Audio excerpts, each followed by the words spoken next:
Hello, Cancer Family Care, and those of you out there who are great supporters of this wonderful organization. Congratulations on 50 years of service in the greater Cincinnati, Northern Kentucky community. A few weeks ago, they asked a few of us past presidents to share thoughts on three vectors. The first was, why did we get involved? The second was, what stood out or what stands out from our time on the board? And then the third is, why am I a supporter today, and why will I support the organization in the future? I became involved with Cancer Family Care as a rite of passage. My father, Justin Friedman, was the founder of the organization. I was honored to carry on his legacy by being involved in Cancer Family Care and certainly carrying on an incredible contribution that he had made to our community. My father had recently been diagnosed with cancer, and CFC actually did some very good work with my mother and helped her through this very difficult time in her life and the life of our family. My father ultimately died of cancer, but I will say that Cancer Family Care was one of the things that really helped my mom get through the entire process to the diagnosis, being the caregiver, and ultimately the closure from my father's death. And I can't do nothing but thank Cancer Family Care for what they've done for my family in that regard.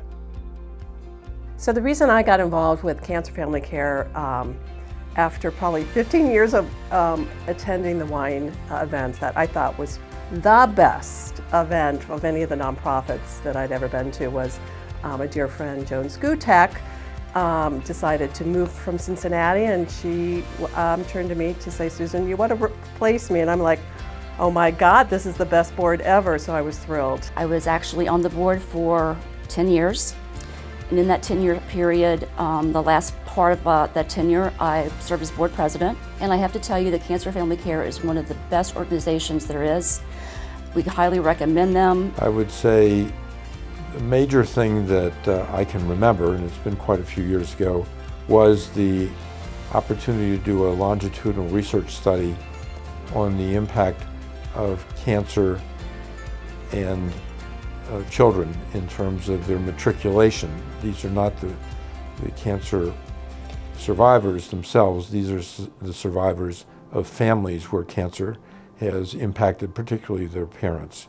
And we did an incredible longitudinal study proving the efficacy of Cancer Family Care in making a difference in the lives of all family members, but especially children. So what are my highlights as president? Chairing the 25th anniversary campaign for Cancer Family Care. At the time, we were trying to raise about $500,000, if my memory serves me correctly, and we were successful. And this money did a lot because it was still early on in the history of the organization. And it helped not only to develop some of the existing programs that we had, but also allowed us to develop some new programs and actually expand our services.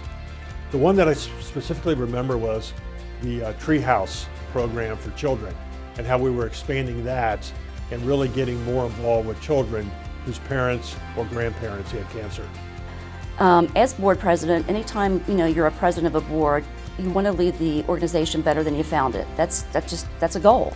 And probably one of the best things I did was I hired Jill Settlemeyer as the Executive Director of Cancer Family Care, and she has been the most amazing Executive Director ever, and I'm really thrilled. The organization is thriving, she's got a great staff, the board's great, so it's just a wonderful organization, and I'm happy to always support it. Yeah, I would say the highlight of me being board chair for Cancer Family Care was really being part of a really strong board. We had the prior year, my first year, we really made sure that we had membership from all the hospital systems. We had amazing talent on the board. And we had spent a lot of time the prior couple of years on a strategic plan, such that when COVID hit and we were faced with, as a board, meeting virtually, and then also faced with how do we still meet the need that still was out there with all of our patients and the families, that we as a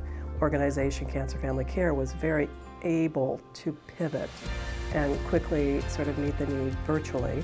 Michelle and I helped start a program called the Waddell Family Healing Hands Program, which gives massages, a healing touch, wigs.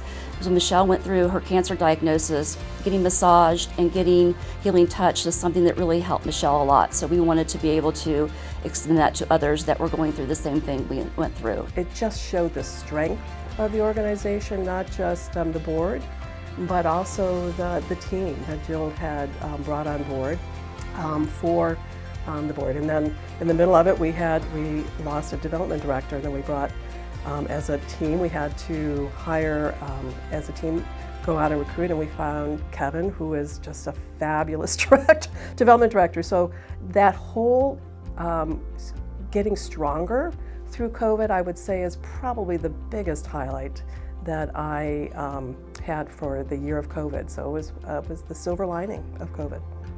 And I only wish that the next 50 years can be as successful as the first 50. That's why I'm going to stay committed, and I feel very fortunate to be associated with Cancer Family Care. I can't say enough good things about the organization, and here's to the next 50, but maybe you won't be around in 50 years. Let's hope not. So let's hope the cancer gets eradicated and it's not here. But until then, thank God for Cancer Family Care.